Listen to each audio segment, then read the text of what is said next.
Well, let's talk now about the motivation and the strategy behind this whole campaign on Greens preferences. We'll start with Joel Fitzgibbon, who brings it back to the asylum seekers debate. The asylum seeker debacle was a siren call for me, but I think to people generally. It's realisation that if the Greens want to be a major force, holding more than 10% of the primary vote, they should face serious levels of accountability. People should know what they stand for, because the reality is that we are almost giving them our imprimatur to go out there with populist policies, steal our vote, and then, of course, be rewarded with preferences. I watched a Labor figure the other night and he said something, I couldn't believe it. He said the Greens have stolen votes off us. Stolen votes? They've won votes. They've won votes in the political... You don't steal votes, but what mentality's going on here? What's the mentality behind that? The mentality of the faction apparatchik. And that was a point taken up earlier.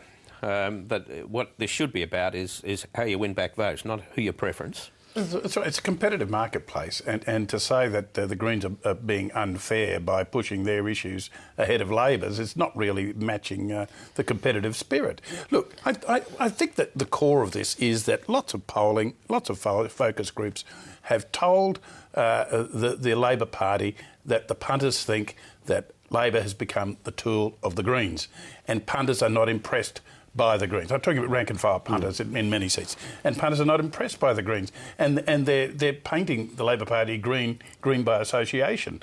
And Labor's got to do something. It's got to extract itself from this mindset if it's going to achieve any sort of recovery. Well, they're running a confusing message, though, because they're also acknowledging that the Greens have been successful. And this message that we just heard before about that they need to have their policies costed and they should be held accountable, that's the sort of thing that Joel Fitzgibbon was also talking about yesterday. So on the one hand, they're saying people don't like the Greens and they think we shouldn't associate with them. And on the other hand, they're complaining that they're popular and they're not being held to account. So, excuse me, I think we're seeing lots of confusing messages. It's also like this idea about the Parliament being in chaos and the Greens being disruptive. Well, on the one hand, the government's arguing that they've had all this legislation through and the Parliament works well and it's actually going nicely, thanks very much. And on the other hand, they're saying, oh, we can't get the support of the Greens on asylum legislation.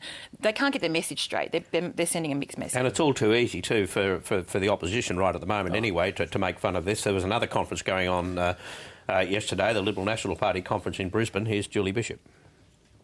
We are proud to be colleagues in coalition. And what a contrast to that other coalition in Canberra.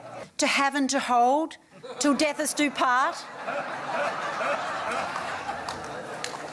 And yet, last week, breaking news, Labor had discovered that their coalition partner is actually a far-left political party.